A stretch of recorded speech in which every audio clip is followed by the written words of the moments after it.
CPI Kayamkulam town east local സമ്മേളനം നടന്നു. Party സംസ്ഥാന കമ്മിറ്റി അംഗം ജി കൃഷ്ണപ്രസാദ് ഉദ്ഘാടനം ചെയ്തു.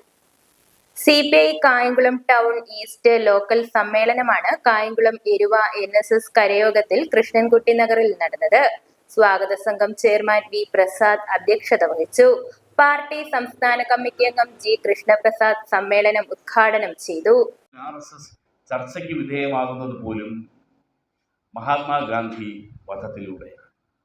മതേതരത്വത്തിൻ്റെ മഹാപ്രവാചകനെന്ന് ഏവരാലും വാഴ്ത്തപ്പെടുന്ന മഹാത്മാഗാന്ധി അരുംകൊല ചെയ്യുവാൻ RSSനെ പ്രേരിപ്പിച്ച ഘടകമുണ്ടായിരുന്നു.